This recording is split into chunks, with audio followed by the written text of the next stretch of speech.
Hey everybody, my name is Suede, and today we're going to be talking about reading the map. So reading the map is a skill that you need for Civ 3 multiplayer, and it's actually most important in the MPT mod.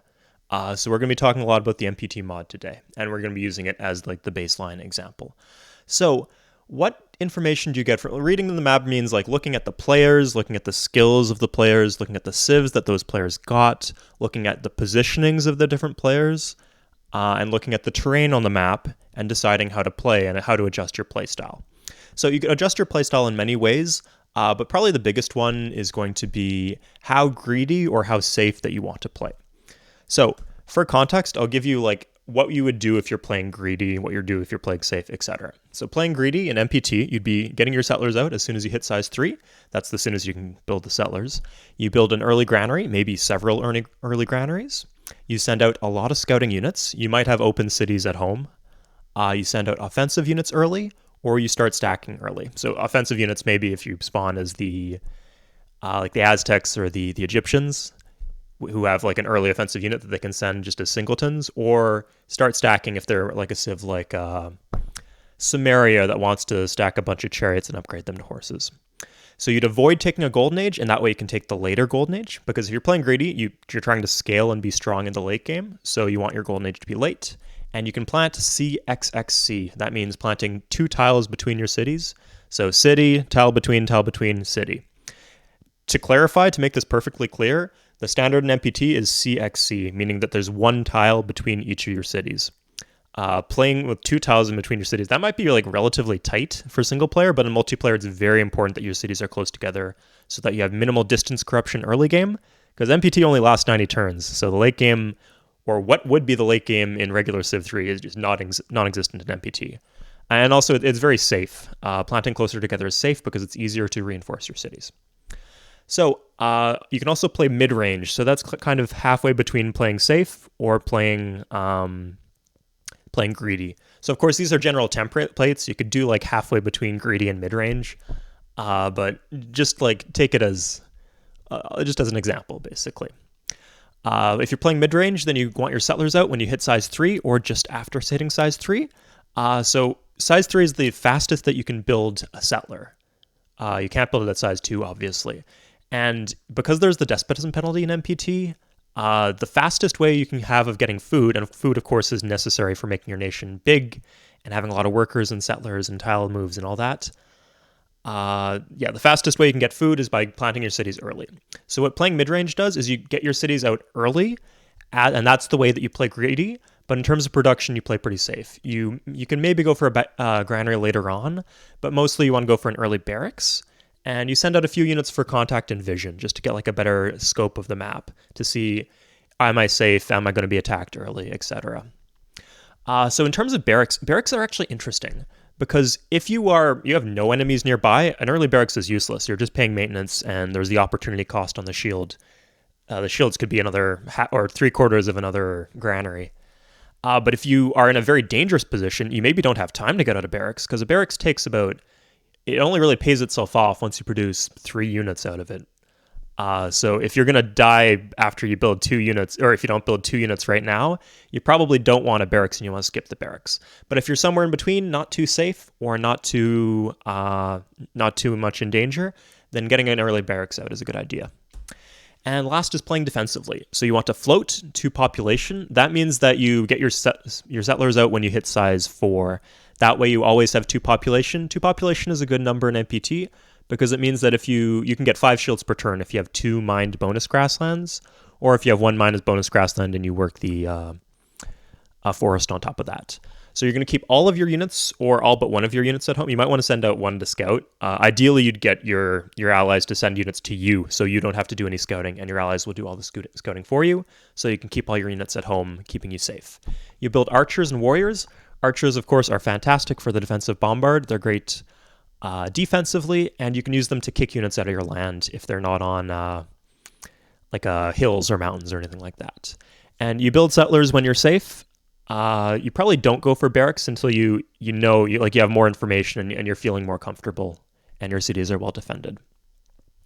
So do not play cities with more than one tile in between, planting CXXC is very bad if you're playing defensively, like if you're in a vulnerable position, because then you have to guard twice as much road just to like reinforce between the cities. It's harder to reinforce between the cities. There's more distance corruption. There's a lot of reasons behind it. You want to plant very dense if you're playing defensively. And if you're playing defensively, you want to take your golden age as soon as possible. Don't wait for the later golden age. It is technically more efficient, but you know it's not efficient? Dying. And if you want to play defensively, well, you're trying not to die. So dying is clearly on the table. So get your golden age. So now that we know what these different strategies are, let's look at a real game example and see how would you play if you were in this position. So you are the Hittites. You are these guys right in the bottom right corner. So team 1 is going to be Celts, Samaria, Persia, and Rome. So Celts, Samaria, Persia, and Rome. And team 2 is Aztecs, Incans, Mayans, and Hittites. So Mayans is the team captain of the purple team, and Rome is the team captain of the orange team. So the captain will be the most skilled player. In this example, you can assume that all the other players are strong, above average, but not as good as the captains. So if you were the Hittites, how would you play this one?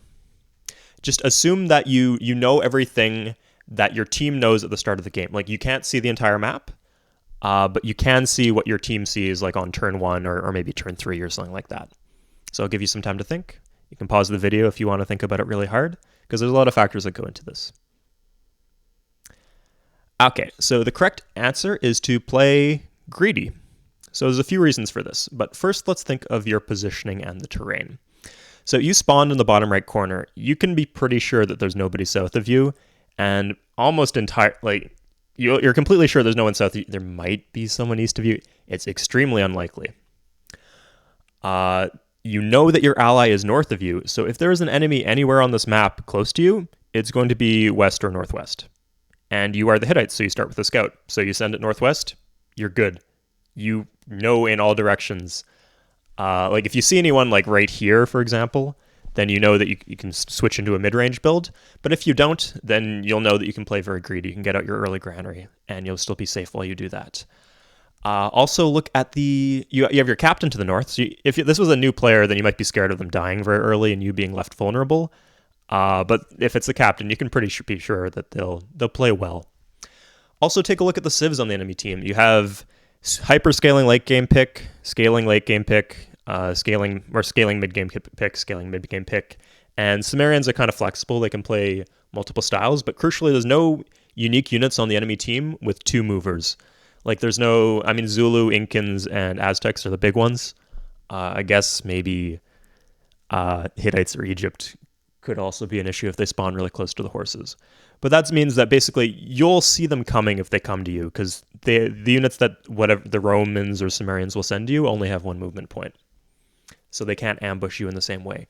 And also, on top of this, you have the Aztecs and the Incans on your team. So definitely the Aztecs. The Incans might want to avoid taking a golden age, but the Aztecs will definitely create pressure in the early game. So that means that the Sumerians, the Romans, the Celts, and the Persians, because they don't know where the Aztecs spawn. None of them know where the Aztecs spawn at the start of the game.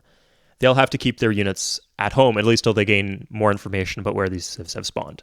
So because they're scared of the Chaskies and the Jaguar warriors, they will play more defensively, which means that you can play more greedily. So yeah, as Hittites in this situation, you absolutely 100% want to play this greedy, get out multiple grannies, etc. So, start number 2. How should the Sumerians look to play? Oh, we actually didn't finish this one. How will this change as the team explores the map? Well, as you explore the map, you'll see that the Romans are not even kind of close, so you know that you can play extra greedy.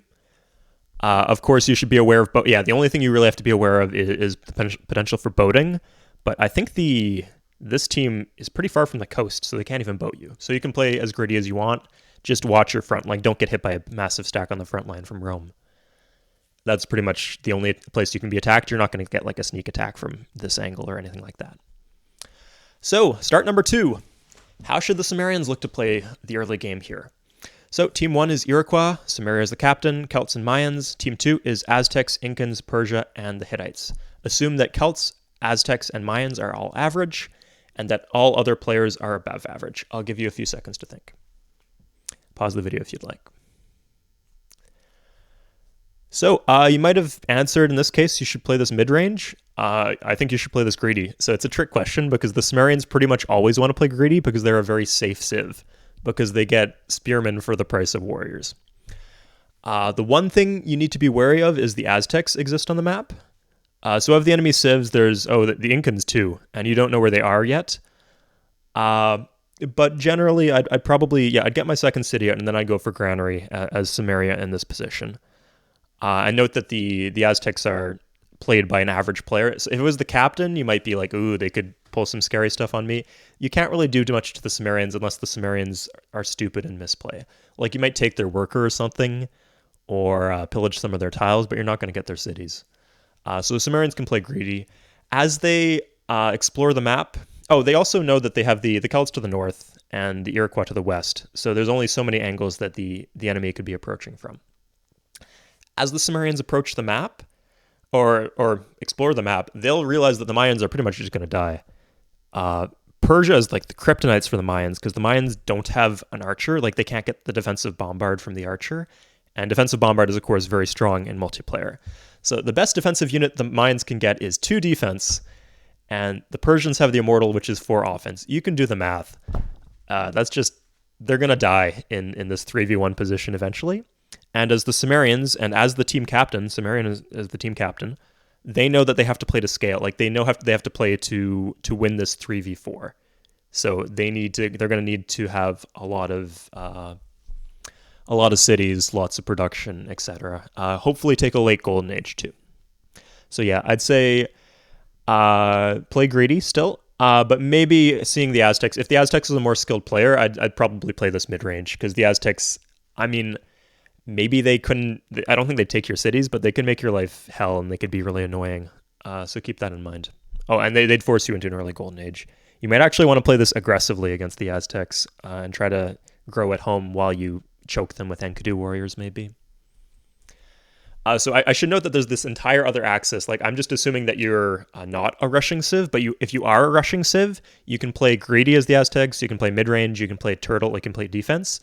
You can also play aggressively, and aggressively is actually closer to playing defensively in terms of you don't grow a lot, but it's also risky because you have less defense at home. So it's an interesting trade-off. But it's easiest to think of this situation if you're civ like the Iroquois or the Celts, who do not play aggressively early game and who only have the binary option. Do I play more greedy or more safe? Speaking of which, how should the Iroquois look to play the early game in this situation? And how will this change as their team explores the map? So, Team 1, Zulu, Samaria, Persia, Aztecs, that's the orange team. And Team 2 is the Celts, who are the captain, Mayans, Incans, and Iroquois. So Samaria and Mayans are new players. All other players are strong or above average. How do you want to play this? I'll give you a few seconds. So, the correct answer is at the start of the game, as the Iroquois, if your teammates will tell you their location and what their terrain looks like, and you'll be able to see in the top of the map, like on the score list, it will tell you what the other civs are. And also, if you press F11, it will show you the cities of the world that will often tell you like what population they are and what civ they are. So you know what the civs are in the enemy team. You should be playing this extremely, extremely defensively. So the Zulu are on an island, but you do not know that yet. The Aztecs are pretty close to you. Not super close, but they're close. Again, you do not know this. You have to assume that they are at least fairly close.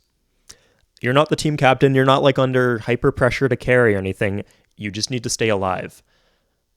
Because these 3 civs will be able to grow very, very big, and they'll control most of the map if you die. You are the first line of defense. If you fall, then your team is in trouble. You just need to survive as long as possible so the Celts and the Incans can scale up and win the game for your team. So yeah, Sumerians can send a bunch of Enkidu, or even a couple Enkidus would be a pain in the ass. Aztecs can just kill you.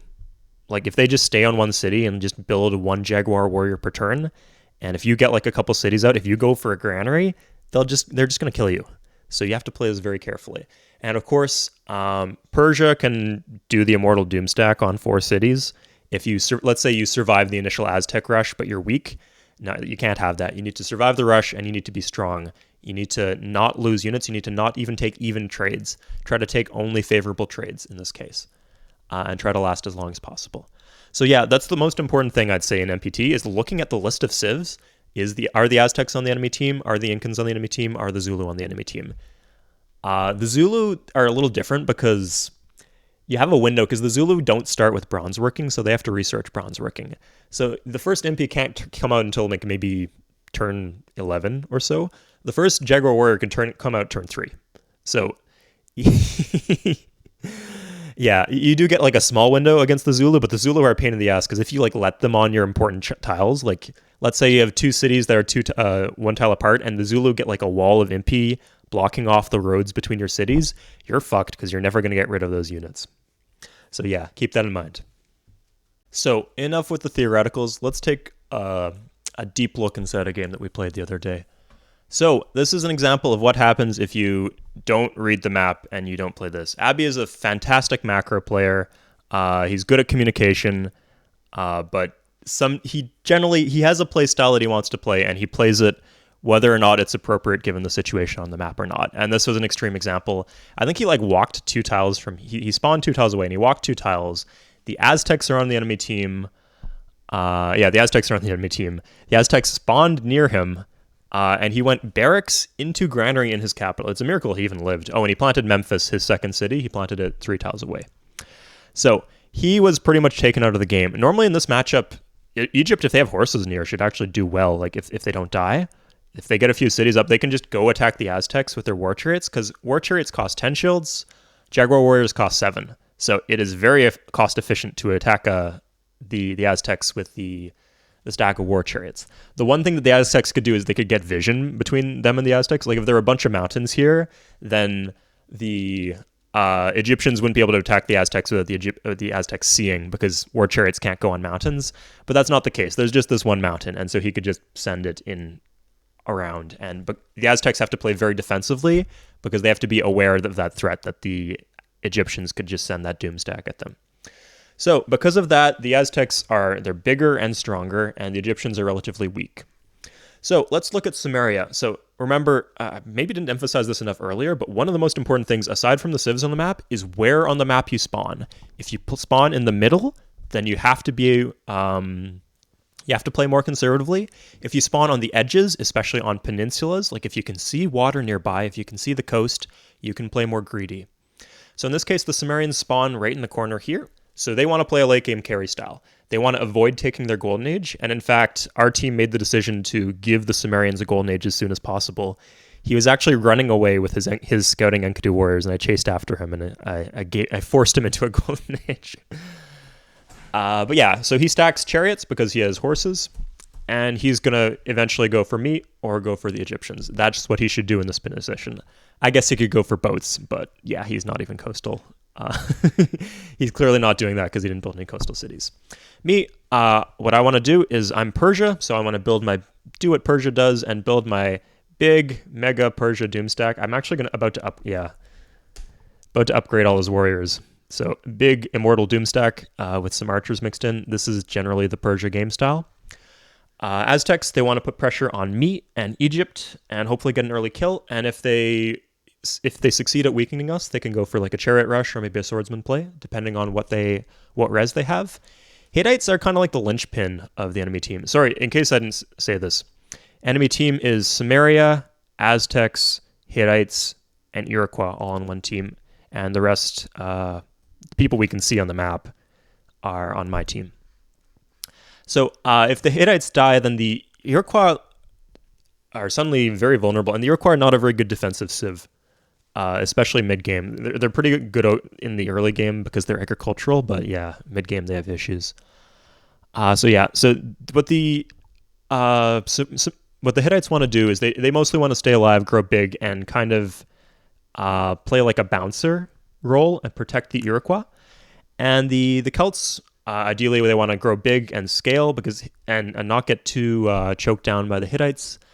The Zulu wanted to put pressure early with MP onto the Hittites and the Iroquois, but they weren't able to do that. So what they did this game is they actually went for a boating play against the Sumerians, But the Sumerians just had like a bunch of chariots in that city, so even if they was like an effective boat, you can't get through 10 chariots if you have like 6 swordsmen, you know.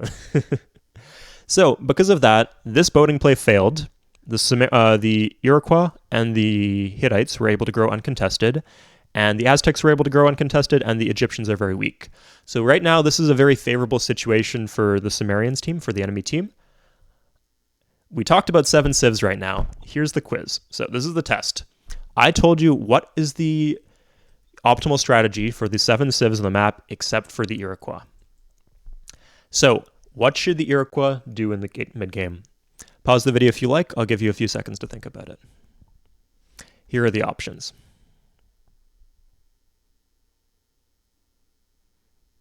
So as you see, there are actually a lot of options.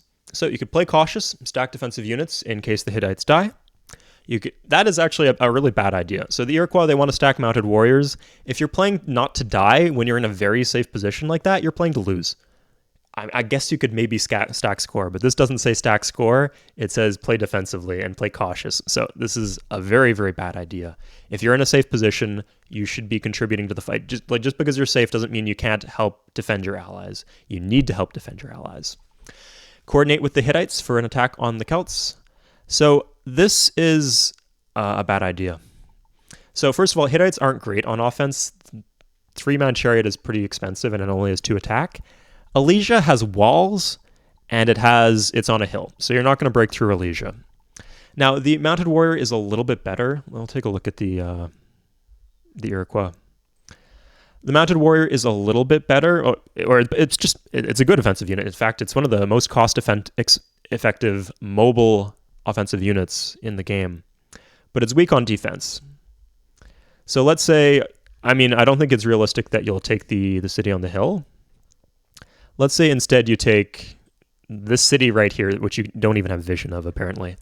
So if you take that city right there, then you have the 1 defense mounted warrior guarding that, and you have to guard it against the Zulu who are right here.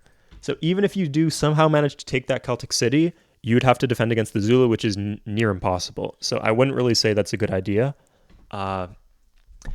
And the last option is to attack the Zulu with a mounted warrior stack. Okay, I actually didn't give you enough information here. I should have shown you the full map. From what you can see here, it's actually very clear that the Zulu have vision. So if you send your mounted warriors down this way, the Zulu will see it coming. And the Zulu have very mobile defenders, so they can just get all their defensive units into position to defend against your stack, so the attack won't be effective. So for that reason, going after the Zulu is not a good idea. The last option is to stack mounted warriors and keep them inside Sosi-san's land, which is absolutely 100% the right idea. So because the Persian team is behind, they need to go for a play. Either the Persia will go with their Doomstack after the Aztecs, they'll road north, or they'll go for Sosi. So the reason you wouldn't want to go for Sosi is that Hittites have a mobile defensive unit. They have the 3-man chariot, and Haran is on a hill. The reason you wouldn't want to go to the Aztecs is because you'd actually have to expand across the river while Sosi could attack you or harass you from the east, and Ironclad could actually attack you from the south. So you'd be kind of overextended, and you have reduced mobility across the river. Also, Sosi-san is kind of overextending south against the Celts and the Zulu. Meanwhile, the Alquiote is pretty rested. He hasn't used a lot of units, so he'd be able to defend with a lot of defenses. So you can kind of infer that even if you take all of that out of the equation, of course, you're not going for Samaria, because aside from being over a river, Samaria is Samaria. Samaria is very strong on defense, and nobody else is pressuring them. So aside from all that, even if you didn't figure out that it's better to go after the Hittites than it is to go after the Aztecs, if they were going after the Hittites or after the Aztecs have vision here. So you would be able to know several turns in advance if the Persians were going north. They'd probably plant a city on this side of the river instead of planting one here near the iron. So because you know that, if you see that on the map, you know that they're going for the Aztecs, and you're fine.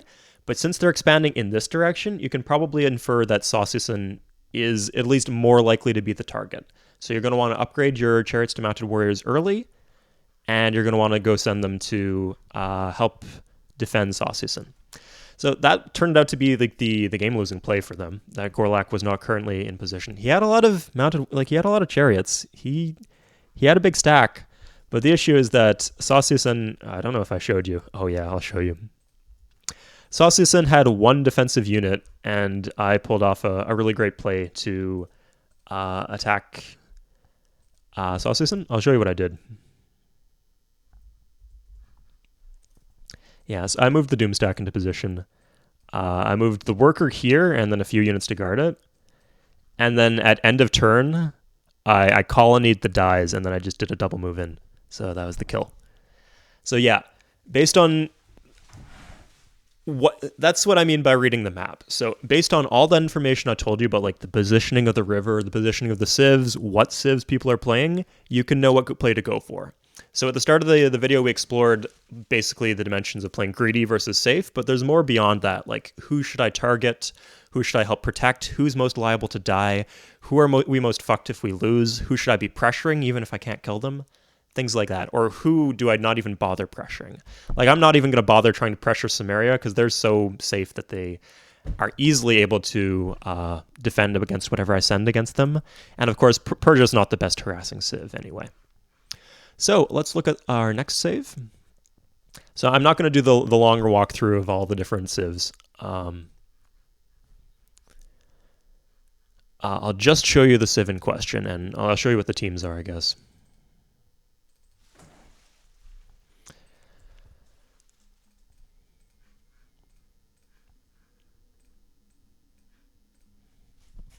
So it's 4, 5, 6, 8. So Samaria, Egypt, Hittites, and Aztecs against Mayans, Celts, Incans, and Persia. So this is where Persia spawns. Here you can see, this is where the Incans spawn. Persia is here, Mayans are here, Celts are here.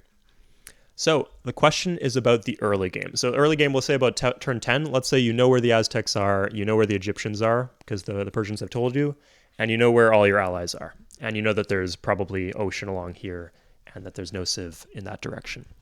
How should you handle the early game as the Incans? Should you expand conservatively and cautiously while stacking veteran warriors? Build one Chasqui scout for recon pressure, but avoid taking Golden Age until the mid-game? I'll give you some time to pause and read the rest of the option and decide what you'd go with. Think really hard. I'll show you the map again. Aztecs are here, Egypt is here, Persia is here, Incans are here. How should you handle the start? So I think it'll be handy to go through these one by one again. So expand conservatively, we'll come back to that one. Harass the Aztecs with a couple Chasquis early and use that pressure to out-expand them. So the one advantage is you have as the Incans is your agricultural. So MPT is actually modded, so Samaria and Aztecs are not agricultural. They were way too OP when they were. They're still much better civs. So the thing is that the Aztecs are much more effective at putting pressure on you early game. Like, Incans are like a Walmart brand Aztecs when it comes to early game pressure. Incans outscale because they have the ag trait, and because they have the option of taking a late Golden Age. Because the Aztecs are so effective at rushing, they always want to take an early Golden Age. So because your unique unit costs 10 shields and theirs costs 7 shields, and because that they're a militaristic civ and they can get the barracks out early, they will win just straight up. Unless you have like way better land than them, they will win the pressure war.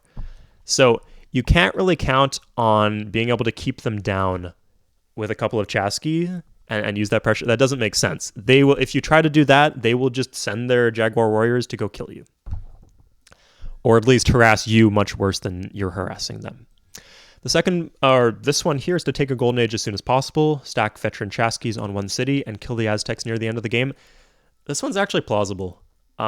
It's a bad idea, though. So I think if we're like thinking about the optimal play, we should assume that we're at least fairly good at the game. Because if you failed this attack, that would be devastating. You'd still be on one city, you'd be fucked, you'd be useless for your team. And this attack is not even that likely to succeed. Because remember, the Aztecs might have vision, they might be harassing you, they might see your massive stack of Chasquis leaving your city. And what's the payoff? Like, let's say you do take the Aztec city, the Egyptians are right here, and they actually have you might not know that they have horses, but you could guess that they probably have horses within range. So Chasqui scouts cost 10 shields. War chariots cost 10 shields. it's very reasonable that if you attack the Aztecs with 10 Chasqui scouts and kill them, that the Egyptians, by the time your scouts get there, have 12 war chariots, and they can very easily kill you. So even if you do take the city, the payoff is very low. That's a bad strategy to go for. The last one is to plant 2 more cities, build a stack of Chasquis, and work together with the Persians for a timing push at the start of the mid-game. This one doesn't even make sense. So Persia is a very slow civ to get moving because they only have 1-move units, and there's actually jungle blocking them to the west. So they'll never be able to reach the Aztecs with their stack by the time that this timing push makes sense. By the time that the Persians reach the Aztec with their stacks, the Chasqui Scout is a garbage unit because it costs 10 shields and only has 1 attack. So yeah, like the Chasqui Scout rush is like an early game thing. At the most, it's like this. Like you could do like a stack of 10 at the end of the early game. Whereas the Persians, they don't really come online until the middle of the mid-game, early mid-game at earliest, but likely not until the middle of the mid-game is when their Doom stack comes out. So they're industrious, so they can walk 4 workers across. So they do this, and they road 1 tile per turn, and they bring their big stack of immortals and archers, and they go kill someone. But that is way later. By the time that's a factor, your Chasqui Scout stack is worthless. What you should do is option 1. So the Aztecs can put some pressure on you early, but because you're the Incans, you have the ag trait, and the Egyptians are a little far, you could probably handle your own against them. You don't want to fall too behind. This is the kind of situation where you want to play mid-range. So maybe go for the barracks, stack veteran warriors. So you don't have horses here, but you do have iron. So when the time comes, you can take your Golden Age and you can upgrade your warriors to swordsmen, and then you can support Persia.